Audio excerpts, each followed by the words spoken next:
We learned from our analysis of the Mayflower Compact and the Declaration of Independence that these documents are tips of larger icebergs. The first document, the Mayflower Compact of 1620, reflects a Christian view of politics. This means that subjects to government see government as divinely ordained and provided, and hence that their obedience to that government is much like obedience to God Himself. The goals of government are indeed to restrain the wicked, but also to promote the goods of the soul and advance the Christian faith. As the Pilgrims landed at Plymouth Rock, this was their view of politics, and their fellows in faith agreed. Over the course of time, different believers came and different sects arose. The Christian consensus, marked by a close-knit band of believers, began to fray a bit. There were disagreements over how to translate the Bible's laws to political communities. There was a fracturing of religious belief as dissenters such as Roger Williams left Massachusetts for other colonies. There was also the First Great Awakening in the mid-1700s, which represented a move toward a more individualistic Christian practice as opposed to the communal practice of the early Pilgrims and Puritans. Yet, for all this dissension, before the American Revolutionary War, the view Americans had of politics was still traditional and Christian. They were loyal subjects of the British monarch. They served in His Majesty's service during the French and Indian War, which ended in 1763. By traditional in this context, I mean that the Americans did not doubt the legitimacy of the British monarch, and they accepted the English Constitution as the ultimate standard as they thought about justice. When the monarch did something questionable, in other words, the Americans would ask themselves, was this action consistent with the British Constitution? If yes, then that was the end of the discussion. If no, they might send their grievances to Parliament or to the monarch himself in the hopes of correcting the. In contrast to traditional is a revolutionary approach to politics, one that comes into being during this revolutionary period. The revolutionary approach to politics appeals beyond the British Constitution as the standard to nature, or natural law as the standard for justice. An act may be consistent with the British Constitution, the thinking goes, but that does not make the act just or right. The British Constitution may conflict with higher law, with natural law. So, it would be in the name of higher law that the Americans could criticize British laws, and eventually they might appeal to this higher standard to overthrow the British government and replace it with one of their own making.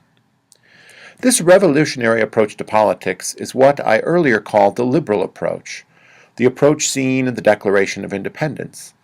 It begins with the idea that all men are created equal and endowed with rights. Because human beings are equal, all must consent to joining society and instituting government. Legitimate governments mind this equality and protect those rights that are insecure without government.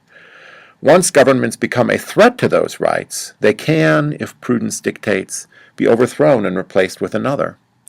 The judgment about the fitness of a government lies in the hands of the people who experience the government's rule. What human beings make, they can also unmake. This revolutionary approach, with little patience for tradition or the idea that government is instituted by men, is the founders. So the difference between the Mayflower Compact and the Declaration of Independence is of paramount importance for understanding the American regime. We started out a relatively traditional people, but by the time the Revolutionary War ended, we were a revolutionary people, a liberal people, a people dedicated to the propositions of the Declaration of Independence. This video concerns the transition from the older traditional Christian approach to politics to the modern liberal approach.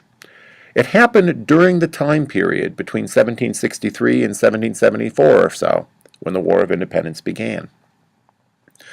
The most important complaints that the Americans had during this period concerned the British Stamp Act of 1765 and eventually the British reaction of the Boston Tea Party, in which the Americans called the Intolerable Acts, or the British called these acts the Coercive Acts.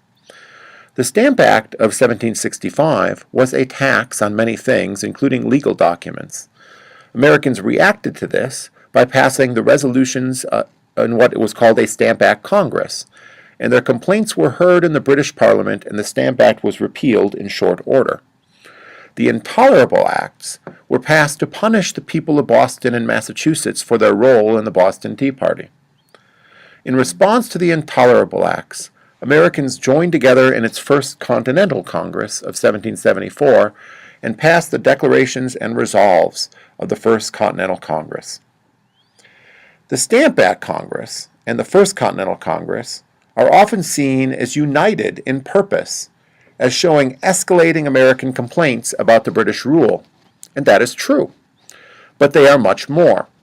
The Stamp Act Congress reflects a traditional approach to politics. The First Continental Congress reflects a revolutionary approach to politics. And this is the American Revolution. As John Adams wrote later, the revolution was in the minds and hearts of the people, a change in their religious sentiments of their duties and obligations, end quote.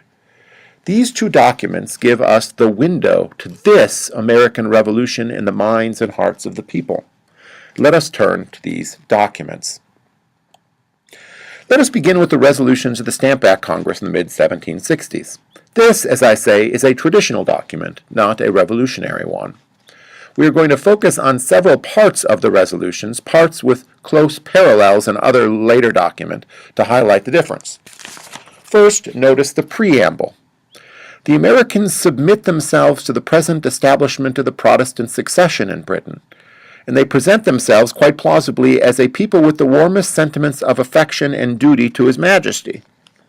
The sentiment here is that the king does not know how the ill effects of the laws that have been passed are, and he would do something about them if he knew about the problems they were causing.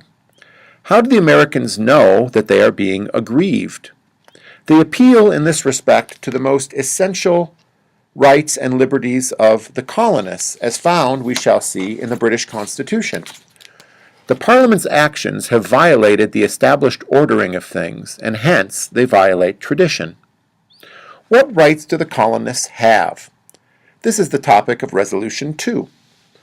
This resolution reads that His Majesty's liege subjects in these colonies are entitled to all inherent rights and liberties of his natural-born subjects within the Kingdom of Great Britain. What rights and liberties? Those liberties of the subjects in Great Britain. The dog that does not bark here is that the Americans do not appeal to nature, but rather to the British Constitution. If the Americans had lived in Great Britain, they would not be subject to the Stamp Act, or the Stamp Act would not be considered illegitimate. If the Americans had lived in Britain, their representatives would have voted the Stamp Act down or could have voted it down. Without being represented, however, the Americans were denied the same liberties as those people in Great Britain. The British, the Americans seem to be complaining, are not living up to the ideals of the British Constitution.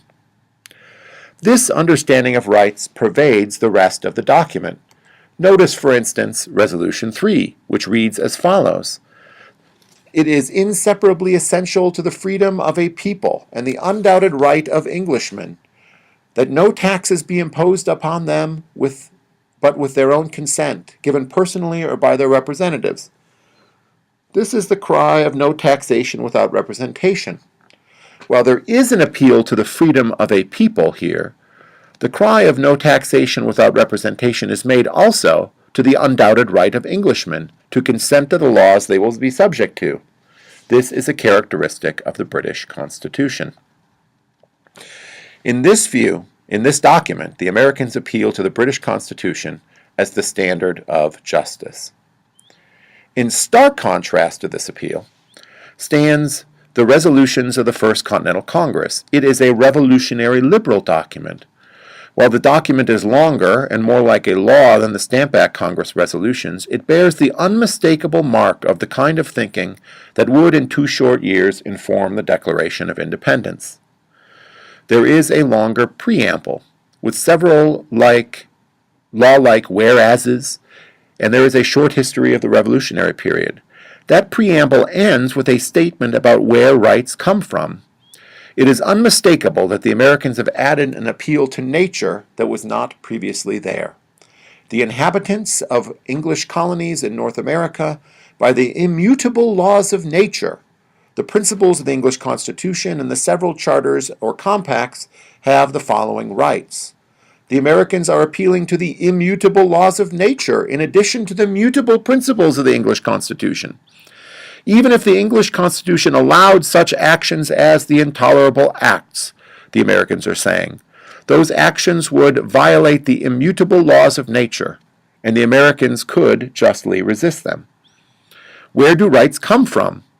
There are both civil rights, laws traceable to the British Constitution, and natural rights, traceable to nature or to the nature of man.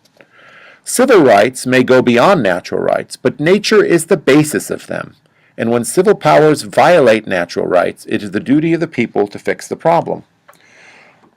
Now look at the rough parallels of what we saw in the previous traditional view on politics. Resolution 1 concerns the right to property, the acts of taxation, and its relationship to consent. It reads, "The Americans are entitled to life, liberty, and property, and they have never ceded to a foreign power whatever a right to dispose either without their consent. They are entitled to no taxation on their property without their consent. They are entitled to no infringements on their lives and liberties, such as those that are seen in the intolerable acts, without the laws being made by their representatives. Government is legitimate only if it operates by consent, and the Americans have not consented to the British acts. It is but a short step to say that the British government is therefore not legitimate." It comes as no surprise, therefore, that by the end of the declarations and resolves of the First Continental Congress, the colonies complain about a system of enslavement and are willing to break with Great Britain to protect their natural freedom. What the British had done was not contrary to the British Constitution, yet it was contrary to the natural law. Where did this leave the Americans? Two things are crucial.